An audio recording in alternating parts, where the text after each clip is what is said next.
David Bowie isn't the kind of artist you just slot into a list. He had a career defined by constant transformation, from Ziggy to the Thin White Duke and everything in between. And yet, I'm going to try. In Chapter 3 of this David Bowie artist arc, we're diving into his song catalog. More than 350 songs. So yeah, for a brief moment, I actually considered ranking all of them. I'm sorry, Dave. I'm afraid I can't do that. But let's keep it to the 25 best. Everything has gone to pieces since Bowie passed away. Bowie can't be contained in a single album, let alone a single song. His music moves through styles, personas, and eras, as if the rules simply don't exist. From global hits to hidden gems, it's all in here. This is my personal top 25. And trust me, a few of these placements might surprise you. Along the way, I'll also highlight a few honorable mentions that just missed the cut. Let's get into it.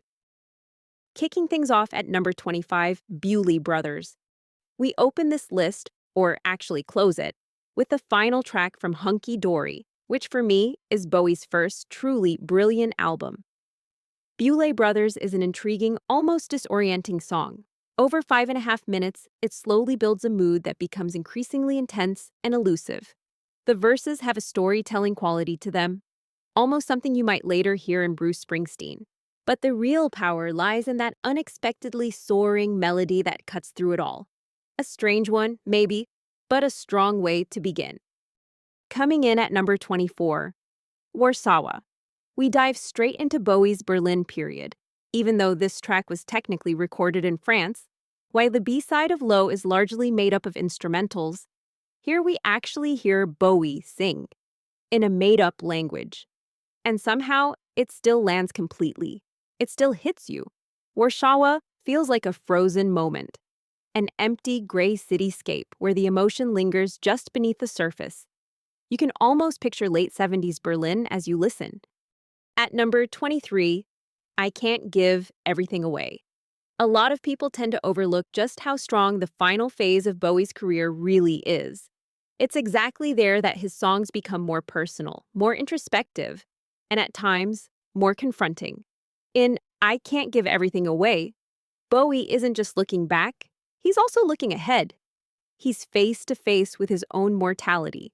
He can't give everything away. But considering what he already left behind, that almost feels like an understatement. Taken from Blackstar, an album where Bowie transforms his approaching end into something only he could. Art. At number 22, The Gene Genie. Glam rock rarely sounded this raw and infectious.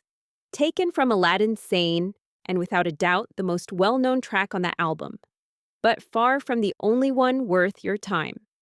The Gene Genie drives forward relentlessly, powered by a gritty, bluesy groove that hooks you instantly. A true signature track from Bowie's glam era. Closing out this first segment at number 21, Under Pressure, a duet with Queen. Does it really belong in a Bowie ranking? Both artists have performed the song live without each other, and it still held up. But this version has never been matched. That's what Bowie and Freddie Mercury bring out in each other, pure chemistry. Even this standout track couldn't save the otherwise uneven hot space, but it did give us one of the greatest classics in Bowie's catalog. Now we enter the top 20 and find the song Win. After the instantly recognizable Under Pressure, we dig a little deeper into the catalog and land on Win from the Plastic Soul album Young Americans. The entire album is strong, but it's the smooth, laid-back groove of this track that makes it so irresistible. The musicianship is excellent throughout, but it's really the subtle interplay between Bowie's lead vocals and the background harmonies that elevates it, a hidden gem that lingers effortlessly. At number 19, Pablo Picasso, a cover of Jonathan Richman and the Modern Lovers, and in my opinion, Bowie surpasses the original on almost every level. Admittedly, I heard his version from Reality before the original, but while Bowie grabbed me instantly, the original version left me surprisingly cold. It's proof that Bowie didn't just write great songs, he could completely reshape them into his own. The Picasso of pop covering a song about Pablo Picasso, maybe a touch self-aware, but above all, just genuinely good. A fantastic track. At number 18, This Is Not America. Over the years, Bowie made several strong contributions to film soundtracks.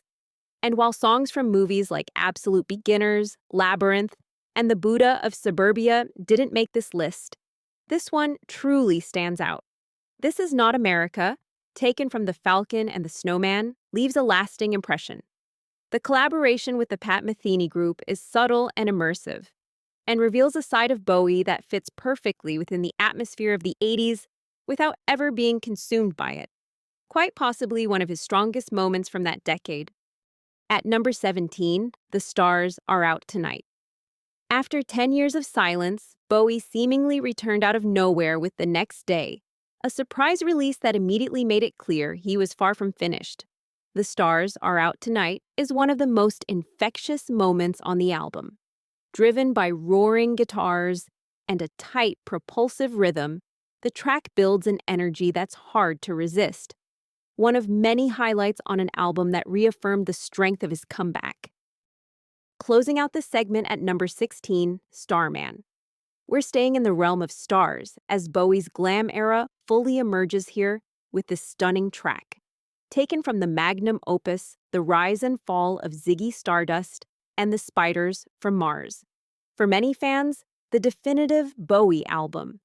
While that record often leans into a more hard-edged, assertive rock sound, Starman reveals a more accessible, almost warm side, and with it, a different side of Ziggy, complete with an irresistible piano hook that stays with you instantly.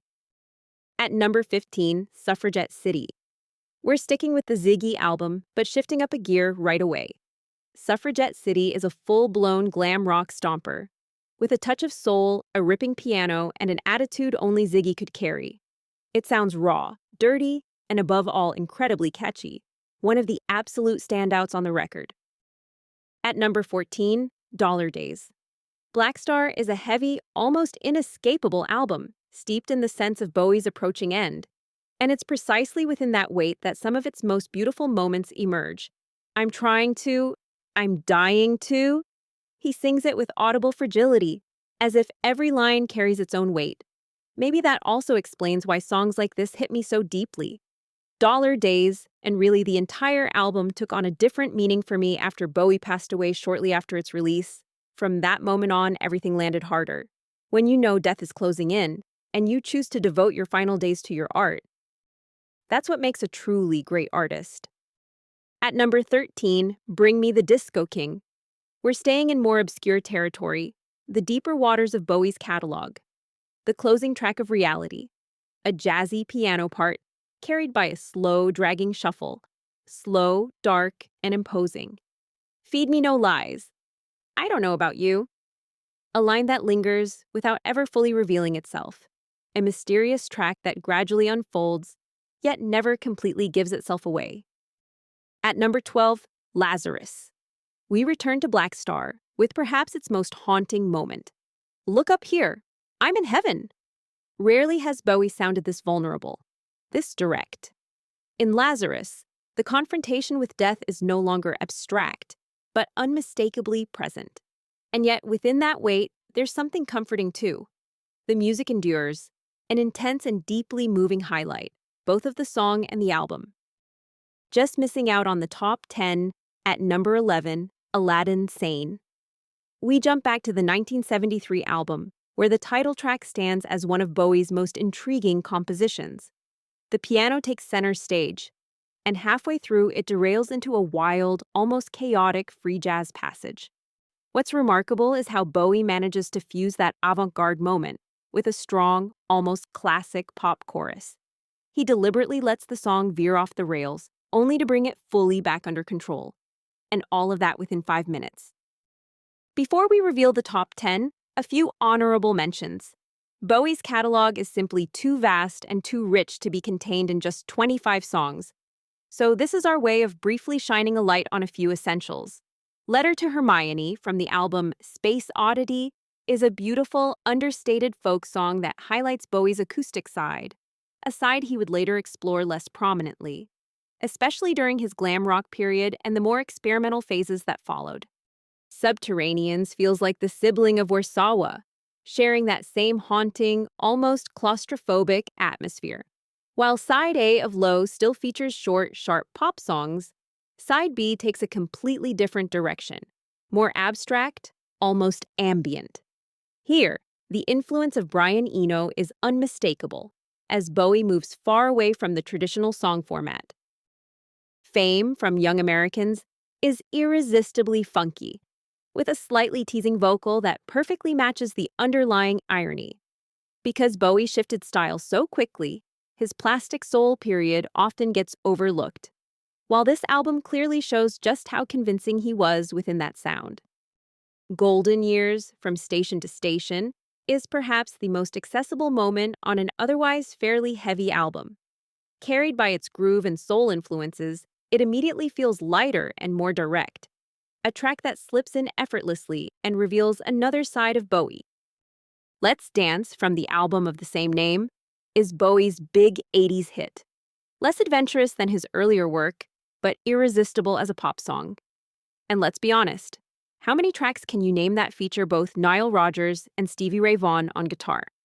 Modern Love, alongside China Girl, also from Let's Dance, combines tight production with clear gospel influences. A track where everything comes together, energy, immediacy, and a Bowie who effortlessly adapts to the sound of the 80s without ever losing his own signature. Sound and Vision, from Low, stands out for its unusual structure. The vocals take their time to arrive, allowing the track to lean entirely on atmosphere and groove at first. And yet it works immediately, catchy from the very first bar with a hook that slowly locks in. A perfect candidate for the Mysterious Ways series. All the Young Dudes became world famous in the version by Mott the Hoople, but was written by David Bowie himself. A glam rock anthem, big, sweeping, and built to be sung along to. Hey dudes! Where are you? Girl Loves Me from Blackstar didn't stand out to me at first, until, after Bowie's passing on the Monday following the album's release, I found myself fixated on one line. Where the fuck did Monday go? Suddenly, the track takes on a different meaning. As if he's offering us one final piece of the puzzle. Whether that's really the case remains open to interpretation, but it fits with the way he approached his entire career, as one continuous work of art. Moonage Daydream, from the rise and fall of Ziggy Stardust and the Spiders from Mars, is one of the strongest album tracks on that record. A song that creates its own universe, glam rock, science fiction, and pure theatrical flair. Maybe not the most well-known track, but absolutely essential within the bigger picture. That said, let's move on to the top 10. Who knows, maybe The Laughing Gnome is number 1. I'm sorry, Dave. I'm afraid I can't do that. But no, these are the 10 songs that, for me, truly rise to the surface. At number 10, Station to Station. Here, we're introduced to the Thin White Duke, one of Bowie's most intriguing alter egos. The track opens with a long, hypnotic groove that drives forward for minutes, before unfolding into something entirely different, as if you're dropped right into the middle of a story. The influence of Kraftwerk is clearly audible, especially in the motoric drive that echoes Trans-Europa Express. With Station to Station, Bowie ushers in a new phase, a new sound, a new persona, and the beginning of his late 70s creative peak. Berlin is on the horizon. At number 9, Blackstar. With this title track, Bowie seems to confront his own mythology, and perhaps even bring it to a close. For someone I never personally knew, his death hit me harder than I expected. As if something disappeared that had always been there, Bowie was a musical compass for me, someone who kept reinventing himself, yet always remained unmistakably Bowie. Blackstar is not an easy listen. It's claustrophobic, intense, and with the benefit of hindsight, almost painfully direct. Built around two contrasting sections that flow seamlessly into one another, it feels like a journey moving toward something without ever truly finding rest. Our time will come too. But where most fade away, Bowie managed to transform his own mortality into something lasting. Art. At number 8, Ziggy Stardust. Ziggy played guitar. One line, and you're instantly pulled in. It might just be the strongest track on the album of the same name, where the Ziggy character comes to life most clearly in the lyrics. Musically, it's pure energy, catchy, direct, and driven by the spiders from Mars playing at full throttle. Ziggy sounds like T-Rex in space. During the final show of the tour, David Bowie unexpectedly announced the end of Ziggy, leaving the audience in complete shock. But where Ziggy ended, something new was already beginning. Bowie was already on his way to his next transformation. At number 7, where are we now? We jump ahead to the next day, where Bowie looks back on his Berlin years with a sense of longing. The release came completely out of nowhere, and I still remember exactly how this track hit me on first listen. Where Are We Now is fragile, melancholic, and almost hushed. Maybe it's that side of Bowie that resonates with me the most, especially since his passing. It's one of the most beautiful moments of his later career, an artist in the autumn of his life, reminding us once more why he belongs among the greats. At number 6, Rebel Rebel. No time for reflection, this is Bowie in full rock mode, quite possibly the most iconic guitar riff in his entire catalog.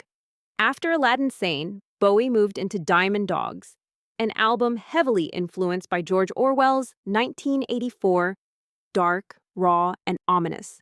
But it rocks, and how. Rebel Rebel still does exactly that, more than 50 years later. We've reached the top 5, and here we find Ashes to Ashes. The 80s brought Bowie major commercial success, but artistically, it wasn't always consistent, something he himself jokingly referred to as his Phil Collins years. Though many artists would gladly take a period like that, while many of his 60s contemporaries struggled to stay relevant, Bowie opened the decade in strong fashion with Scary Monsters and the massive hit Ashes to Ashes. Bowie as Pierrot. A new sound, a new face.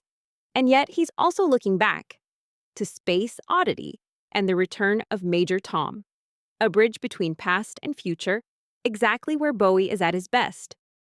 At number 4, Life on Mars, we return to Hunky Dory for one of Bowie's most beloved songs. Rarely has a surreal lyric sounded this convincing. Even after countless listens, we may still not know exactly what the song is about, but that only makes it stronger. Bowie and outer space make for a fascinating combination more than once. Where he once stepped into the role of an astronaut, here he poses an almost childlike, yet deeply existential question. Is there life on Mars?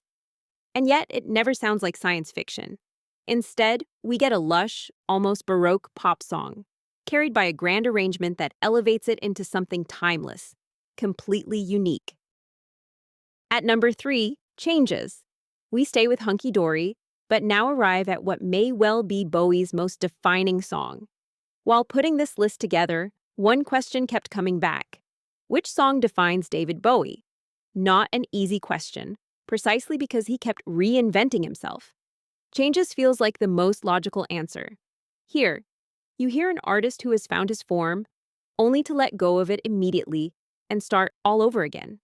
It's that constant drive for reinvention that makes Bowie unique, and exactly what this song captures so perfectly. At number 2, Space Oddity. For an artist of Bowie's stature, his career had a surprisingly long run-up, with several false starts. His debut on Deram revealed little of the brilliance that would follow. But with his second album, and especially with Space Oddity, everything fell into place. For many people, myself included, this feels like the true beginning of David Bowie, a strange, almost psychedelic track that is at the same time remarkably accessible, as if it had always been there. With Space Oddity, Bowie firmly put himself on the map. What followed was a career defined by transformation and a run of highlights few can truly match. And at number 1,